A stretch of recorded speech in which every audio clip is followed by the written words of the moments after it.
जैन धर्म ही है, क्योंकि इससे पहले भी हमने जैन धर्म के बारे में ही पढ़ा था। लेकिन उस वीडियो में क्या था कि जैन धर्म की स्टार्टिंग कैसे हुई, यानी कि सबसे पहले कौन आए, जैसे ऋषभ देव आए थे, फिर उसके बाद 24 तीर्थंकर आए थे। 24वें तीर्थंकर जो थे वो वर्धमान महावीर थे। तो वर्धमान महावीर से पहले कौन कौन आए और हमने उनके बारे में पढ़ लिया था।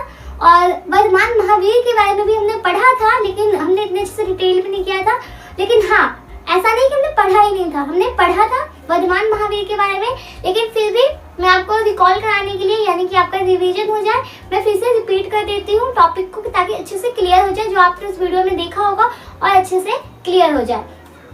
तो जैन धर्म के जो 24वें तीर्थंकर थे, यानी कि वर्धमान महावीर, उनकी बात हो रही है यहाँ पे।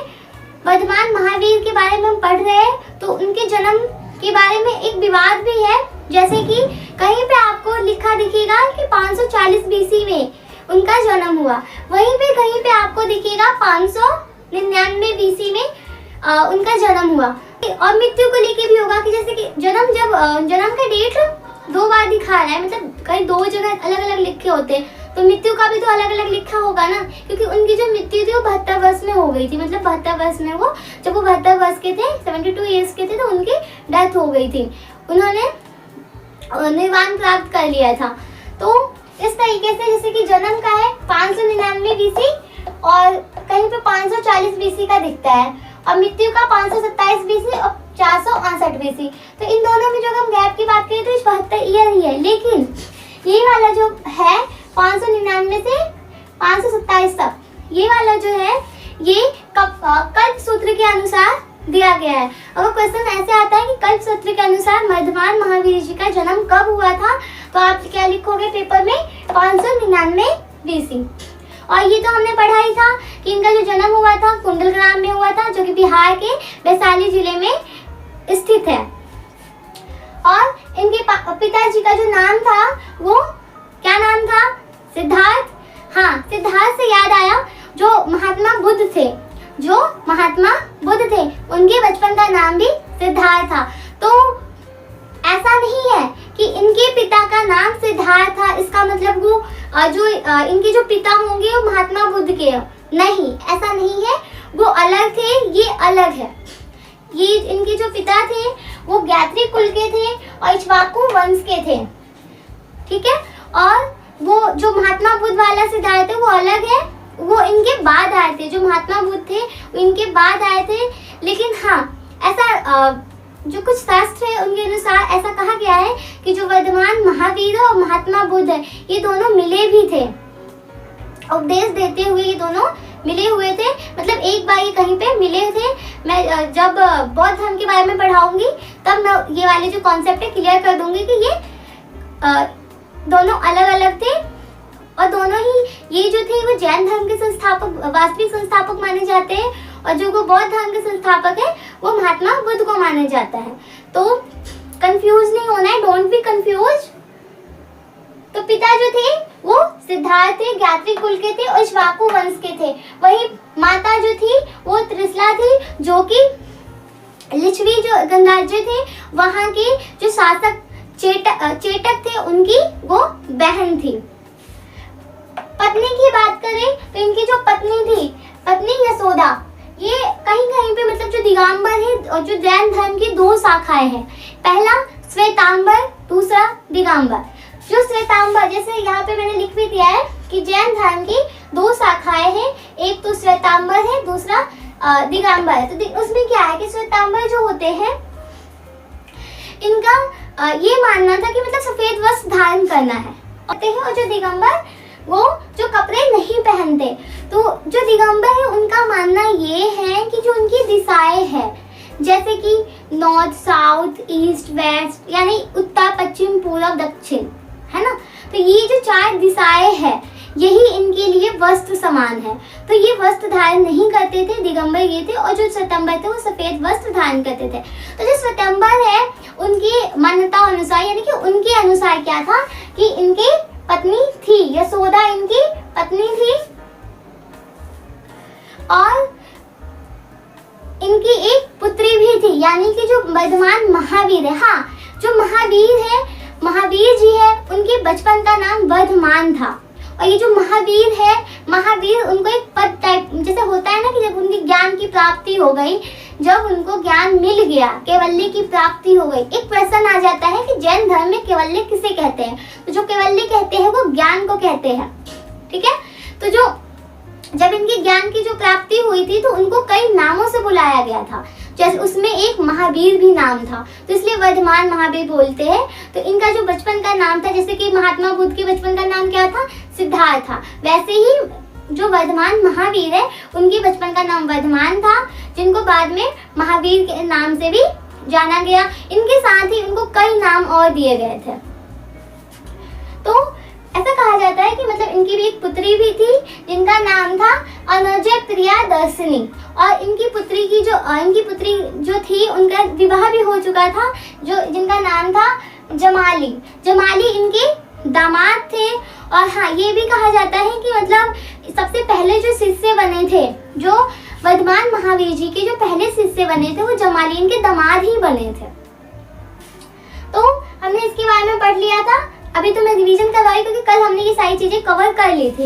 इसके साथ ही 12 वर्ष तक इन्होंने तपस्या किया था। और हाँ, 12 वर्ष के बाद इनको ज्ञान की प्राप्ति हुई। तो ऐसा तो नहीं है कि 12 वर्ष ये एक ही जगह पर रहे होंगे, नहीं। तो पहले जो फर्स्ट ईयर में थे, यानी कि पहले साल ये कहाँ थे, अशोक वृक्ष के पास बैठे थे, मतलब कि अशोक वृक्ष के नीचे थे। नदी कौन सी थी वहां पे पास में, स्वर्णवल्लिका नदी के पास ये थे। और हाँ, ये जो स्थान है, ये कौन सा स्थान था, तो ये जृंभिक ग्राम थे। ये जृंभिक ग्राम थे जो कि बिहार में स्थित है। वहाँ छोटा सा गांव था, वहाँ पे ये स्थित है। और वहाँ पे ये इन्होंने ज्ञान की प्राप्ति की थी, तपस्या किया था उन्होंने। पहले तो साल वहाँ था, और उसके बाद अंतिम 11 वर्ष वो साल वृक्ष के नीचे थे। और ये जो नदी थी यहाँ पे, ऋजुपालिका नदी के पास ये थे। फिर वहीं पे इनको ज्ञान की प्राप्ति हुई थी। तो ज्ञान की जैसे इनको प्राप्ति हुई, तो ज्ञान की प्राप्ति के बाद इनको कई नामों से जाना गया था। उसमें से तो एक नाम महावीर है। इसके साथ ही निग्रंथ, जिन, यति, कैवलिन आदि नामों से इनको जाना गया। तो मैं इसका मतलब बता दूं कि निग्रंथ का मतलब क्या होता है। निग्रंथ का मतलब होता है बंधनों से मुक्ति, यानी कि जो भी बंधन है उनसे उनको मुक्ति मिल गया था। इसके साथ ही जिन का मतलब होता है खुद पे जीत, यानी उन्होंने अपनी इच्छाओं पे जीत पा लिया था। यति इसलिए नाम पड़ गया उनका क्योंकि उन्होंने ज्ञान की प्राप्ति कर ली थी। कैवलिन इसलिए नाम था क्योंकि उन्होंने आत्मा और शरीर के बीच का जो अंतर थे उनको स्पष्ट कर लिया था। तो इन नामों से उनको जाना गया था। और हाँ, इन्होंने सबसे पहला जो उपदेश दिया था राजगृह में दिया था, जिसको राजगीर बोलते हैं, जो कि बिहार में है। और हाँ, इन्होंने ऐसा नहीं है कि उस टाइम पे मतलब हमारी तरह जैसे हम बोलते हैं इसी हिंदी में मतलब उन्होंने दे दिया है उपदेश, तो ऐसा नहीं था।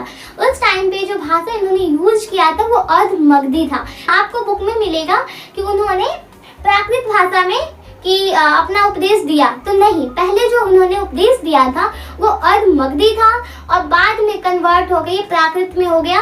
तो अब जो मिलते हैं मतलब प्राकृत में मिलते हैं, लेकिन स्टार्टिंग जो थी वो अर्धमगधी भाषा थी इनके उपदेश देने की। और अंतिम इन्होंने उपदेश दिया था वो पावापुरी में दिया था, जो कि पटना में है। हाँ, यहीं पे उनको निर्वाण प्राप्त हुआ था, यानी कि उनकी जो मृत्यु हुई थी वो पावापुरी पटना में ही उनकी मृत्यु हुई थी। और इन्होंने एक नारा भी दिया था। इन्होंने जो स्वामी की भी उपाधि दी गई थी। इन्होंने एक नारा दिया, जो महावीर जी है उन्होंने एक नारा दिया था, जियो और जीने दो। क्वेश्चन ये भी पूछ सकते हैं कॉम्पिटिटिव एग्जाम में कि जियो और जीने दो का नारा किसने दिया था, तो स्वामी महावीर ने दिया था। इसके साथ ही इन्होंने अनेकतावाद और सायवाद पे भी इन्होंने बल दिया। मैं भी इसको एक्सप्लेन कर देती हूँ, लेकिन हम पहले ये देख लेते हैं कि इन्होंने किस संघ की स्थापना की थी। तो इन्होंने पावापुरी में ही जैन संघ की भी स्थापना की थी। उन्होंने एक संघ बनाए थे, तो जो जैन संघ थे उसकी स्थापना इन्होंने पावापुरी पटना में ही की थी। और वहीं पे उनका जो डेथ था, यानी कि उनकी जो मृत्यु थी वो वहीं पे हो गई थी। अंतिम उपदेश भी वहीं पे उन्होंने दिया था। पहला उपदेश राजगीर, अंतिम उपदेश पावापुरी। और हाँ, एक क्वेश्चन ये भी आता है कि उन्होंने कितने वर्ष की आयु में अपना घर त्याग दिया था। तो उन्होंने, जो वर्धमान महावीर है यानी स्वामी महावीर जी है, उन्होंने 30 वर्ष की आयु में अपने बड़े भाई नंदीवर्धन के आज्ञा से, यानी कि उनके आदेश लेकर, ऐसा नहीं कि चुपचाप सीधे रात को उठ गए सीधे निकल लिया कि मैं जा रहा हूँ, ऐसा नहीं था। उन्होंने अपने बड़े भाई की आज्ञा ली, यानी कि उन्होंने उनसे परमिशन लिया। 30 वर्ष की आयु में उन्होंने अपने बड़े भैया नंदीवर्धन की आज्ञा के बाद, मतलब उनसे आदेश लिया और फिर उसके बाद वो तपस्या के लिए निकल गए थे। तो एक क्वेश्चन यहाँ से भी पूछा जा सकता है कि उन्होंने पहले अंतिम बार वो उन्होंने किससे आदेश लिया था। तो फिर उस नंदीवर्धन उनके बड़े भैया है, उनसे उन्होंने परमिशन लिया था, फिर उसके बाद वो गए थे, 30 वर्ष की आयु में गए थे। अब हम बात करते हैं त्रिरत्न के बारे में कि जैन धर्म में त्रिरत्न का पालन क्यों करते थे, ये त्रिरत्न क्या थे। तो त्रिरत्न जो थे यानी 3 रत्न, यानी कि इसमें 3 बातों पे ज्यादा जोर दिया गया था। तो त्रिरत्न पूर्व जन्म, जो जैन धर्म थी, जैन धर्म में पूर्व जन्म के कर्म काल को समाप्त करने एवं इस जन्म के कर्म फल से बचने के लिए, यानी कि पिछले जन्म में जो कर्म का फल है, मतलब उसके कर्म के फल को उससे बचने के लिए, और या फिर इस जन्म में जो हमारे कर्म के फल हमें अभी मिलना है उससे बचने के लिए, और जो हमने पिछले जन्म में जो हमने कर्म किया और उस फल को समाप्त करने के लिए, यानी कि जन्म के कर्म काल को, मतलब पिछले जन्म के कर्म फल को खत्म करने के लिए और इस जन्म की कर्म फल को से बचने के लिए हमें त्रिरत्न का पालन करना होता था जैन धर्म में। तो वो जो पालन करने की जो बात कही गई थी, ये कौन कौन सी थी। पहले तो सम्यक श्रद्धा, यानी कि सत्य में विश्वास रखना है। दूसरा, सम्यक ज्ञान, हमें वास्तविक ज्ञान होना चाहिए, झूठ वाले पे हमें विश्वास नहीं करना चाहिए, यानी कि जो रियल है उन पे ही हमें विश्वास करना है, हर चीज का हमें ज्ञान होना चाहिए। सम्यक आचरण, इसमें क्या कहा गया था कि जो ब्रह्म जगत है उसके विषयों के प्रति सम दुख भाव से उदासीनता ही सम्यक आचरण है, यानी कि जो भी सुख दुख है उसमें हमें न्यूट्रल रहना है। उसके बाद जैन धर्म में एक वर्ड यूज किया गया था संवर। संवर वर्ड भी कहीं हो सकता है पूछ लिया जाए, तो इसका मतलब क्या होता है कि त्रिरत्नों का पालन करने से कर्मों का जीव की ओर बहाव रुक जाता है। संवर का मतलब होता है कि जब हम जो त्रिरत्न है उनका जब हम पालन करते हैं तो कर्मों का जीव की ओर से बहाव रुक जाता है। ये जो लाइन है इसी को संवर बोला जाता था। जो त्रिरत्न के जो पालन करने से कर्मों के जीव की ओर बहाव रुक जाता है उसे संवर कहते हैं। और जब जीव पहले से किए गए कर्मों के प्रभाव समाप्त होने लगता है, जब जीव पहले से किए गए कर्म का प्रभाव समाप्त होने लगता है उसे निजरा बोलते हैं। निजरा किसे बोलते हैं? जब जीव पहले से किए गए कर्म का प्रभाव समाप्त होने लगता है उसे निजरा बोलते हैं। जो हमारा जो कर्म है उसका जो प्रभाव है वो समाप्त हो रहा है उसे क्या बोलते हैं? निजरा बोलते हैं। जैन धर्म में जो पार्श्वनाथ थे उन्होंने वस्त्रों पे जोर दिया था, मतलब कि वो वस्त्र पहनते थे, जबकि जो वर्धमान महावीर है यानी कि महावीर स्वामी महावीर वो वस्त्र नहीं पहनते थे। और उनके जो प्रतीक थे वो सिंह थे यानी कि लॉयन। उनके जो प्रतीक चिन्ह कौन थे? लॉयन थे। इन्होंने इनका जो ज्ञान था जैन धर्म में 5 प्रकार के ज्ञान थे, यानी कि उस टाइम जैन धर्म में जो ज्ञान होते हैं कितने प्रकार के होते हैं? 5 प्रकार के ज्ञान होते हैं। कौन कौन से? मति, श्रुति, अवधि, मन, पर्याय, केवल। मति, श्रुति, अवधि, मन, पर्याय और केवल। इसमें मति का मतलब क्या होता है कि जो हमारी इंद्री है, जो हमारी इंद्रियां है उन पर हमें ज्ञान प्राप्त हो जाए, तो जो हमें इंद्रियों पर जो प्राप्त होने वाला ज्ञान होते हैं उसे बोलते हैं मति। श्रुति क्या बोलते हैं कि जो श्रवण के द्वारा यानी कि सुनने के द्वारा हम किसी चीज को सुनते भी है ना तो हमें वो चीजें जल्दी से कैच हो जाती है, हम उस चीज को सीख जाते हैं। तो सुनने के द्वारा हमें जो ज्ञान प्राप्त होता है उसको क्या बोलते हैं? श्रुति। अवधि, अवधि कौन से ज्ञान होते हैं? दिव्य ज्ञान होते हैं।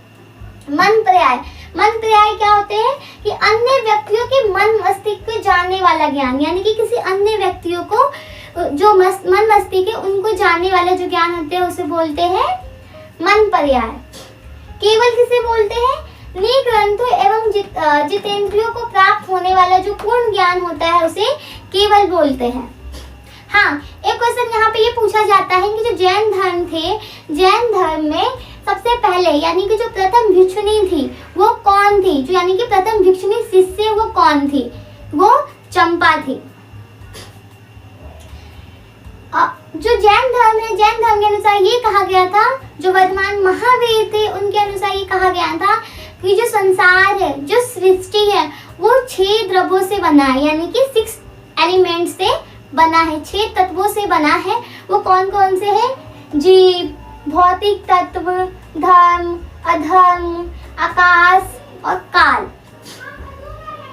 अभी मैंने इससे पहले इस टॉपिक से पहले एक टॉपिक बताया था सैयदवाद, तो उसी को हम थोड़ा डिटेल में देख लेते हैं कि सैयदवाद क्या होता है। तो सैयदवाद को ही अनेकतावाद बोला गया था और सैयदवाद को ही भगिन्ने, सप्त भगिन्ने भी कहा गया था।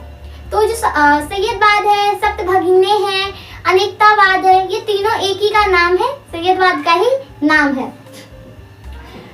सैयदवाद सप्त भगिन्ने भी कहते हैं, मूल रूप से ज्ञान की सापेक्षा का सिद्धांत भी है। ये ज्ञान की सापेक्षा का सिद्धांत भी है।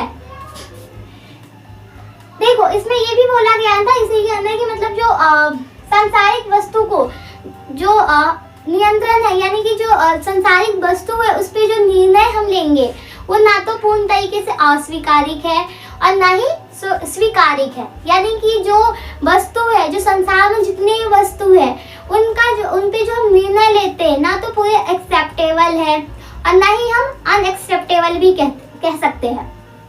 क्योंकि जो ये सांसारिक वस्तु है इनके जो हम निर्णय लेते हैं तो इसमें ना 7 संख्या दी गई थी। इसमें बोला गया था कि पहला है यानी कि कोई जो वस्तु है वो है। दूसरा बोला था नहीं है। तीसरा है और नहीं है। कहा जा सकता है किंतु कहा नहीं जा सकता। नहीं है, नहीं कहा जा सकता। और 7वां नहीं है और कहा जा सकता। यानी कि जो संसार में कोई भी वस्तु है तो उनके जो निर्णय है हम ले तो कैसे ले, उसको ना तो हम नकार सकते हैं और ना ही हम उसे हाँ बोल सकते हैं, स्वीकार कर सकते हैं। जैसे कि हम कह सकते हैं, यहाँ पे एक एग्जांपल भी दे सकती हूँ। कहते हैं भूत है, फिर कहते हैं नहीं है पर कहा नहीं जा सकता, नहीं है नहीं कहा जा सकता। तो इस तरीके से जो भी वस्तु है, ये तो मैंने एग्जांपल से भूत का लिया है, घोस्ट का लिया है एग्जांपल। जैसे उसमें ये कहा गया था कि कोई भी वस्तु है पर उसके बारे में कहा नहीं जा सकता, नहीं है, तो ऐसा एक्सेप्ट और नॉट एक्सेप्ट का यहाँ पे दिया गया है। और इसी को ही सैयदवाद को ही अनेकतावाद भी कहते हैं। जैन जो संघ थे इसको 4 वर्गों में डिवाइड किया गया था। जो जैन धर्म के जो संघ थे, यानी कि वहाँ पे संघ बनाए गए थे ना, तो वहाँ पे जो संघ थे, जैन संघ जो थे उसको 4 वर्गों में डिवाइड किया गया था। जो पहला थे भिक्षु और भिक्षुनी, श्रावक, श्राविका। भिक्षु, भिक्षुनी, श्रावक, श्राविका। जो भिक्षु और भिक्षुणी होते थे ये विवाह नहीं कर सकते थे, यानी कि ये सन्यासी का जीवन अपनाते थे। इनका कोई ग्रह नहीं था, मतलब गृहस्थी नहीं थी। और जो श्रावक और श्राविका होते थे इनका गृहस्थी जीवन था, यानी कि इनका घर परिवार था और अपना गृहस्थी जीवन में ही वो जैन धर्म का पालन करते थे। तो इनके जो थे गृहस्थी जीवन में रह के ये जैन धर्म का पालन करते थे, सारी चीजों को मानते थे। जबकि जो भिक्षु और भिक्षुणी थे ये सन्यासी का जीवन यापन करते थे। और महावीर स्वामी की मृत्यु के बाद जब उनकी मृत्यु हो जाती है तो जो जैन धर्म है ये 2 भागों में डिवाइड हो जाता है। और हाँ, 4वीं शताब्दी में जब 4वीं शताब्दी का टाइम होता है तो 4वीं शताब्दी में यहाँ पे 12 वर्षों के लिए अकाल पड़ जाते हैं, भयंकर अकाल पड़ जाते हैं। तो वहाँ पे जो लोग होते हैं, इन्हीं के जो अनुयायी होते हैं, इनके जो शिष्य होते हैं, भद्रबाहु, स्थूलबाहु, भद्रबाहु, स्थूलबाहु। तो जो भद्रबाहु शिष्य होते हैं वो अपने जो भद्रबाहु लोग होते हैं वो अपने शिष्यों के साथ कर्नाटका चले जाते हैं। हिंदी में कर्नाटक बोलते हैं, तो वो कर्नाटक चले जाते हैं अपने शिष्यों के साथ। और जब अकाल खत्म होता है तब जब 12 वर्ष होने के बाद, मतलब जब अकाल बिल्कुल ही ठीक हो जाता है, खत्म हो जाता है, सब कुछ बढ़िया होता है, तब वो वहाँ से आते हैं। तो जब वो वहाँ से वापस आते हैं तो उनको बोलते हैं श्वेतांबर, और इन्हीं को बोला जाता है श्वेतांबर को ही वस्त्र धारण करने वाला। सेकेंड जो है वो स्थूल बाहु है, तो स्थूल बाहु अपने शिष्यों के साथ कहीं नहीं जाते हैं, वो मगध में ही रहते हैं। तो जब वो मगध में ही रहते हैं तो वहाँ पे भी अकाल वकाल मतलब सब ठीक हो जाता है बढ़िया। तो इन्हीं को बोला जाता है दिगंबर। क्या बोला जाता है? दिगंबर बोला जाता है। और लास्ट में अगर हम बात करें कि ये जो जैन धर्म थे इनके समर्थक कौन थे, तो इनके जो समर्थक थे वो बिंदुसार थे, चंद्रगुप्त मौर्य थे, अजात शत्रु थे, उदयन थे। तो ये सारे शासक उसमें सम्मिलित थे उस टाइम पे, जैन धर्म को समर्थन देने वाले जो शासक थे। तो इस तरीके से जैन धर्म का जो टॉपिक था आज वो खत्म हुआ है। और अगर आपको कोई भी डाउट होता है तो आप कमेंट सेक्शन में अपने डाउट को रख सकते हैं, मैं आपके डाउट को क्लियर कर दूंगी। और हाँ, मेरी वीडियोस अपने दोस्तों के साथ भी शेयर करो और मुझे सपोर्ट करो। और अगर हाँ आपके मन में किसी भी तरीके का ऐसा लगता है कि नहीं इस टॉपिक पे वीडियो होना चाहिए, तो आप वो टॉपिक बता दो, मैं आपके लिए उस टॉपिक पे वीडियो तैयार कर दूंगी। मिलते हैं नेक्स्ट वीडियो में।